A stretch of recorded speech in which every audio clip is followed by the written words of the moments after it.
Wichita TV station has just gotten a package that seems to come from the BTK serial killer. This guy has killed at least 8 people in Kansas and has escaped police for years.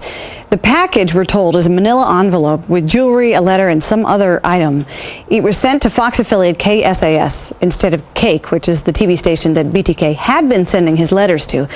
The reason why he changed is apparently in the letter. Here's part of the letter, where he says, Cake is a good TV station, but I feel they are starting to be single out, that's his grammar, because of me and causing problems among the people. Let's help the news and media and WPD, meaning the Wichita Police Department, by using this package as a start. Roger Cornish is a news anchor at KWCH-TV, which is connected to KSAS. Pat Brown is a criminal profiler and author of the book Killing for Sport: Inside the Minds of Serial Killers. Roger, I'm going to start with you. I know that you've turned this over to the FBI, but can you give us more detail on what the contents are? Well, he has a list of his previous communications. This is the 11th actual communication he's given us, or given the media and the police. As you said, there was a piece of jewelry in it which police are asking us not to describe because they plan to try to show it to the family of victims and see if they can identify it. And there's a photocopy of what appears to be the inside jacket of some kind of a book. That's what was delivered to KSAS on Tuesday. Huh. And I read a little part of the letter, sort of talking about your competitor there in town. What do you think is, just, your own personal opinion, what do you think is behind that? Well, apparently he wants to get as much publicity as possible. There are several television stations here. He, in the past, going clear back to the 1970s, he sent most of his communications to the Wichita Eagle newspaper or KAKE-TV, and now he's apparently branching out, wanting to get more publicity. There is a lot of speculation that he's trying to get caught. Of course, if that were the case, the easiest way to do that would be just to turn himself in. But he is apparently leaving some more clues for police and wants notoriety. Yeah. Pat, I want to take that to you. In fact, do you think that he is, he's trying to get himself caught, or he's just taunting police?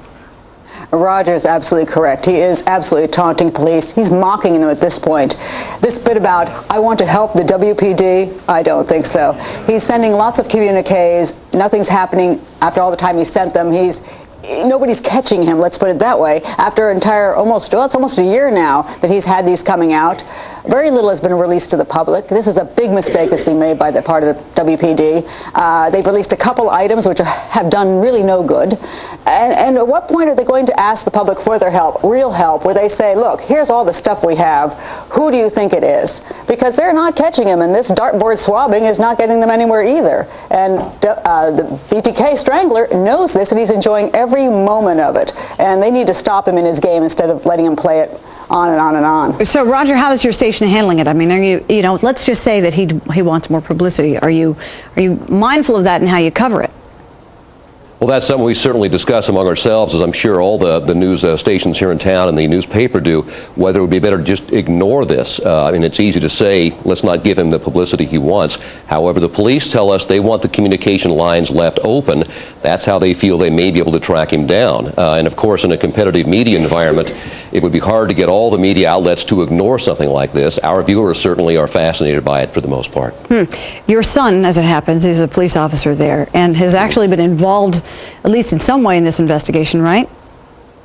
Right. He has been with some of the detectives as they've gone out and swabbed some of the people. As Pat may have mentioned, they have swabbed upwards of 4,000 men in the Wichita area so far, including some members of the media. Okay. And so apparently police seem to think that BTK is still in the area. All of his packages are postmarked Wichita. Pat, let me just run this by you.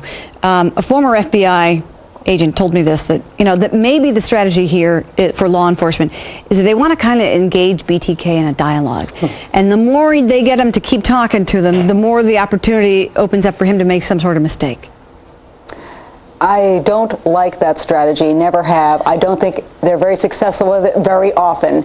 And it's really, they've got a lot of communications already. The problem they're having is they're not realizing that if you release that information to people, you have all those people in Wichita, thousands and thousands and thousands of people who might recognize something. And if you keep it all to yourself, oh yeah, he may send you one more communique with 8 more sentences on it. And here's your group of guys trying to figure out what that means. And you have no clue because you do not know who it is. They're waiting for him to trip up with something monumental, something so outrageous they can go, oh yeah, now we know where to go and find this guy.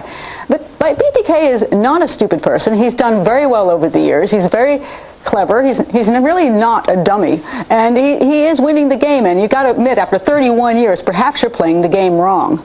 Pat Brown, Roger Cornish, thanks to you both. Coming up next. My pleasure.